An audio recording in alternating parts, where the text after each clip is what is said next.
Folks, Rod with Win by doing part-time reseller, business owner, IT specialist.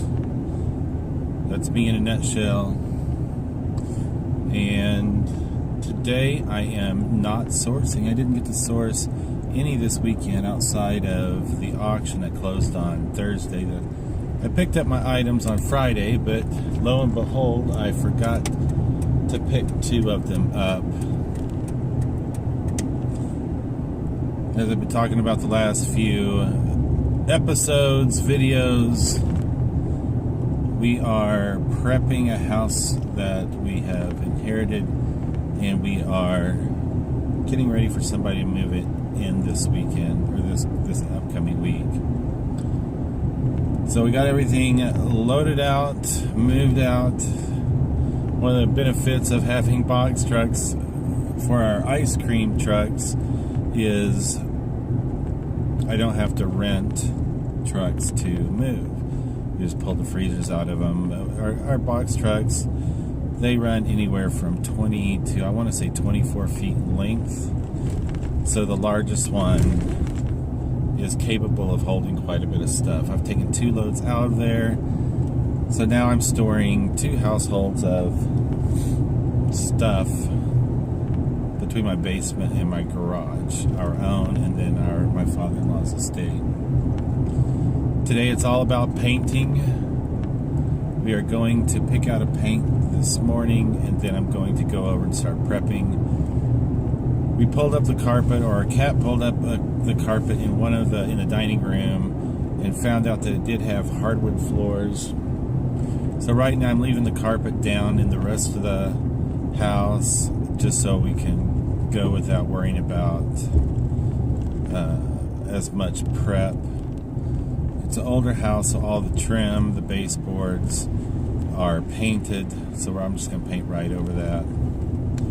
Important thing about painting is don't skimp on the paint and don't skimp on the brushes, especially for any cut work that you have going on. Make sure you get a decent brush that's going to hold the paint. I like the Purdy brushes, and I like the ones with the short handles. I don't know if you've seen those, but they fit pretty comfortably in your hand when you're doing trim work.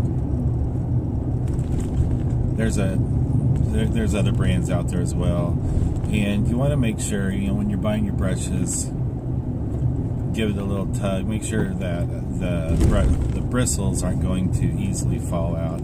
That's a problem you're going to have with cheaper brushes, and you're going to end up picking out hair from the brush out of your paint all day long. So definitely do yourself a favor.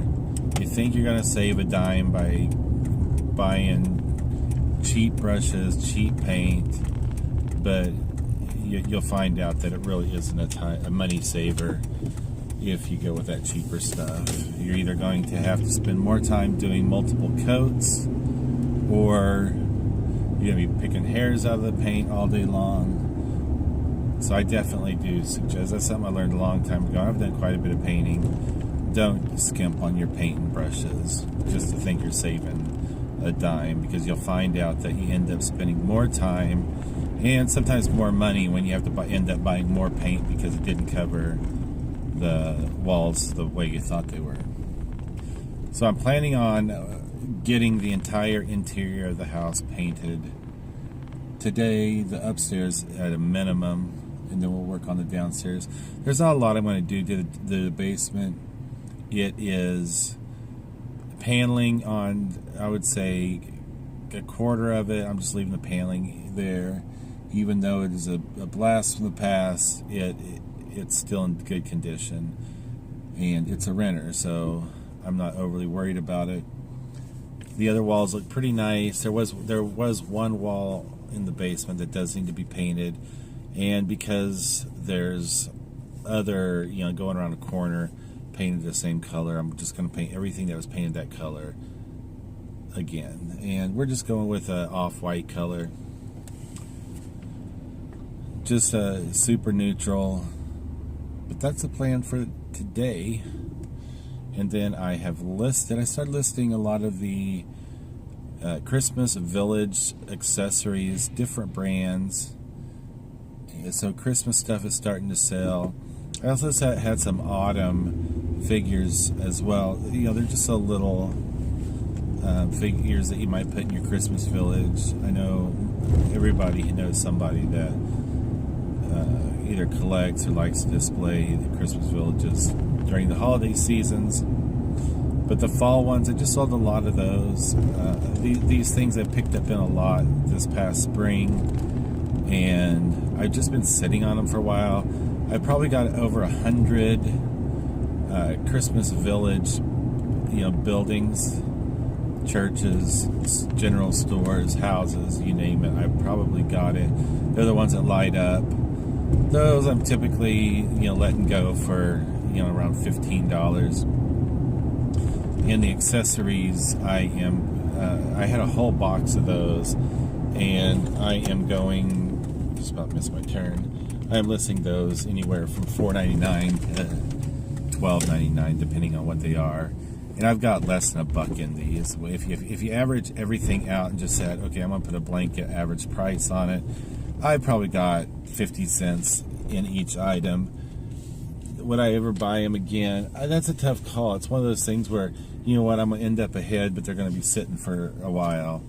And is it really worth taking up your space in your storage area to deal with that? It's a tough call sometimes. Let me know if you guys have ever found yourself buying lots of things only to know that they're going to end up taking time to move. And do you find it worth it? Anyway, into Lowe's to pick up some paint.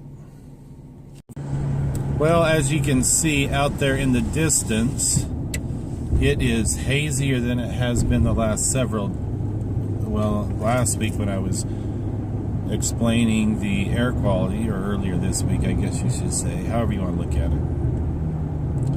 Today the index is sitting at 188, which is the upper scales of the register. And just all the smoke.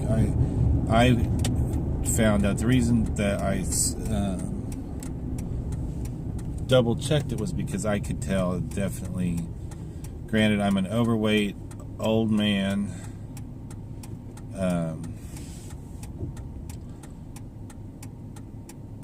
I can kind of tell a little bit labored breathing or harder to breathe.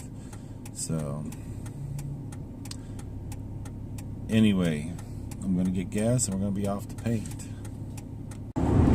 There's a little bit more of the air quality. You can see that it is pretty darn smoky, a lot worse than it was the other day.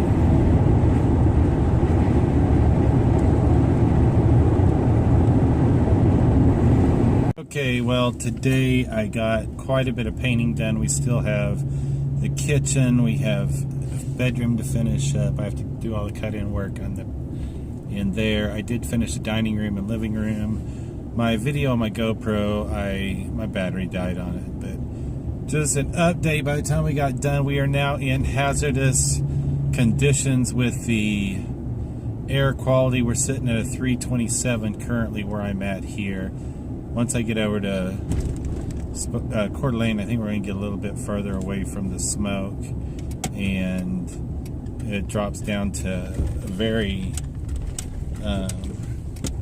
very dangerous, which is right below hazardous. You can see there off in the distance how bad the smoke, it kind of leaves an ominous feeling driving through town when it looks like this. It's almost like a fog, only a little bit different color. But I am pretty much beat all weekend working over at the house. I still have quite a bit to do, and I'm trying to get floors done by Thursday. So I'm probably going to take a couple of days off of work.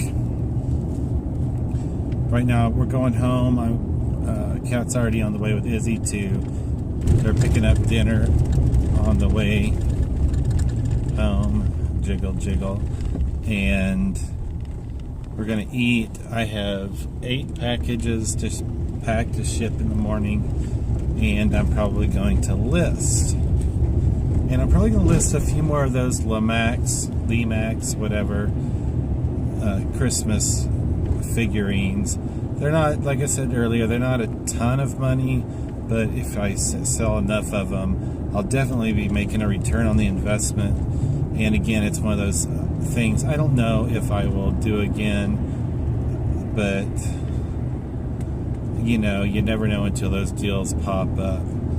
But I just want to give you an update on air quality, show you what it looks like here in eastern Washington.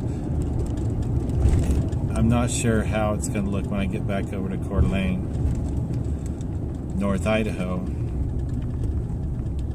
But you can definitely tell the quality of air sucks, just being outstanding in it.